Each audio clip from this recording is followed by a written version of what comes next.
Hello everyone, हमारा question है what is meant by catenation. Okay. और दूसरा क्वेश्चन है name two element which exhibit the property of catenation.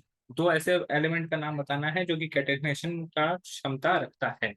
दूसरा है right the name of structural formula of all possible isomer of hexane. Hexane का जितना भी पॉसिबल स्ट्रक्चर हो सकता है आइसोमर्स का, उसका स्ट्रक्चर लिखना है। तो चलो, सबसे पहला आंसर है कैटेनेशन। कैटेनेशन क्या है कि कार्बन के पास एक प्रॉपर्टी है जिसमें वो कार्बन कार्बन लंबा चेन बना सकता है। तो कैटेनेशन का प्रॉपर्टी होता है कि चेन बनाना, अपने ही एटम के साथ, अपने ही मॉलिक्यूल के साथ जुड़कर वो लंबा चेन बनाने की प्रॉपर्टी को ही कैटेनेशन बोलते हैं। The property in which the property in which element can element can make a long chain with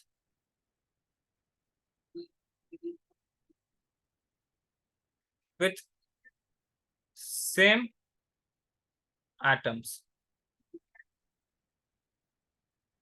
Okay. The property in which element can make long chain with same atom. Same atom कहने का मतलब है कि अपने ही atom के साथ जुड़ जुड़ के ये लंबा चेन बनाने का क्षमता को कैटेनेशन बोलते हैं। जैसे मान लो कि दो एग्जांपल के थ्रू समझो, C4H10 और C25H52। तो ये दो है। दो यहाँ पे कार्बन जो है, कार्बन कितना कितना कार्बन का चेन बना हुआ है, 4 कार्बन का, और सभी में हाइड्रोजन जुड़े हुआ है। यहाँ पे कार्बन का कितना लंबा चेन बना हुआ है, 25 कार्बन का चेन बना हुआ है। तो ये जो अपने के साथ जुड़ जुड़ के लंबा चेन बनाने की जो प्रॉपर्टी होती है, उसी को कैटेनेशन बोलते हैं। अब इसी में दूसरा क्वेश्चन पूछा गया है कि name two element which activate the property of catenation. दो ऐसे एलिमेंट का नाम बताना है जो कैटेनेशन रखता है। तो पहला तो हमारा है कार्बन, कार्बन तो रखता ही है, और दूसरा हमारा सिलिकन है। ठीक है, दूसरा हमारा सिलिकन है।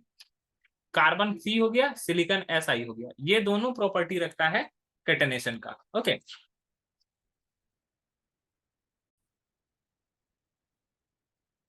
अब बात करते हैं हम लोग क्वेश्चन नंबर बी की। क्वेश्चन नंबर बी में बोला गया है कि right the name of and structural formula of all the possible isomer of hexane. Hexane का जितना भी पॉसिबल आइसोमर है, उसका नाम भी लिखना है और उसका फॉर्मूला भी लिखना है। तो देखो, आइसोमर्स क्या होता है?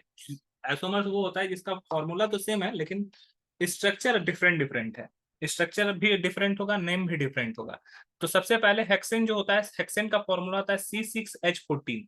तो यहाँ पर एक नॉर्मल हेक्सेन, पहला पहला पहला जो अगर इसका देखते हैं, तो ये होता है नॉर्मल हेक्सेन CS3 CS2CS2CS2CS3। तो यहाँ पे देखोगे, आई थिंक ये 6 कार्बन है। तो यहाँ पर इसका नाम हो गया हमारा एन हेक्सेन। ठीक है, ये पहला है।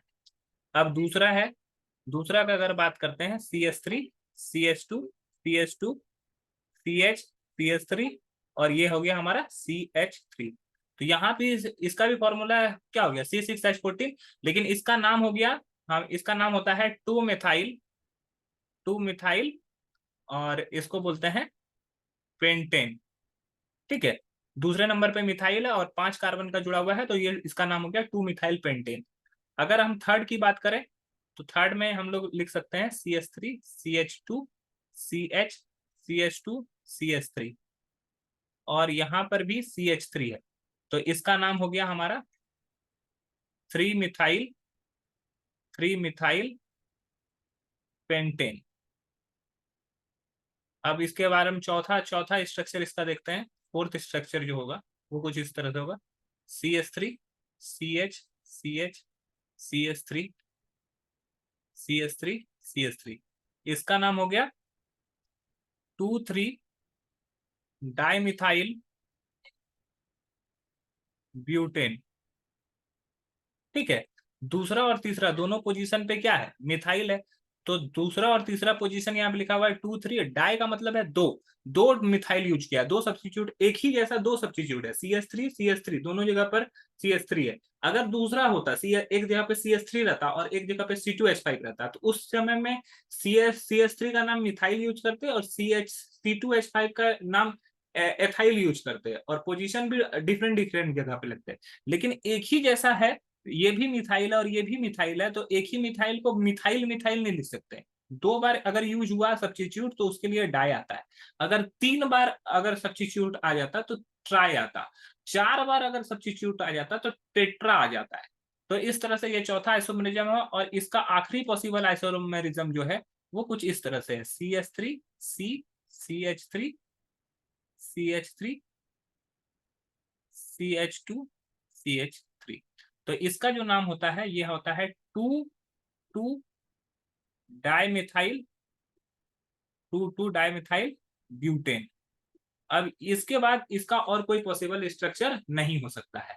अब किसी का मानना है कि अगर सपोज कर लो यहाँ पे CH3 हो जाए, यहाँ पे CH2, और यहाँ पर C पे CH3 और CH3 और फिर CH3 यहाँ पे हो जाए, मतलब कि पोजीशन चेंज कर लें, मतलब कि इस कार्बन को CH2 कर दें और जो दोनों बॉन्ड जुड़ रहा है CH3 CH3 इस कार्बन पे जुड़ेगा, तो क्या ये 3 डाइमिथाइल नहीं हो सकता? नहीं।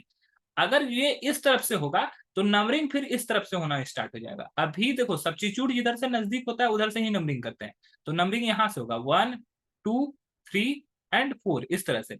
लेकिन अगर जैसे ही इस कार्बन पे दोनों CH3 आएगा, अगर इस कार्बन पे दोनों CH3 आ जाएगा और हाइड्रोजन इधर मूव कर जाएगा, तो उस कंडीशन में नंबरिंग इधर से होना स्टार्ट हो जाएगा। नंबरिंग इधर से होगा तो ये फिर हो जाएगा 1 2 3 4 इस तरह से हो जाएगा, और नाम सेम हो जाएगा 2 डाइमिथाइल। क्यों? क्यों ऐसा होता है? क्योंकि जिधर से सब्स्टिट्यूट नजदीक है उधर से ही नंबरिंग होता है।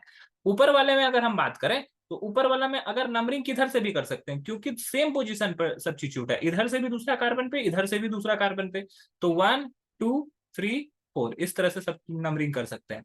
यहाँ पे अगर देखोगे तो 1 2 3 4 5, और इधर से भी करोगे तो 1 2 3 4 5, तो 3 मिथाइल। अब यहाँ पे हम लोग जो इसका नाम लिखे हैं इस वाले का 2 मिथाइल लिखे हैं। 2 मिथाइल क्यों लिखे हैं? क्योंकि इधर से नंबरिंग स्टार्ट हुआ है।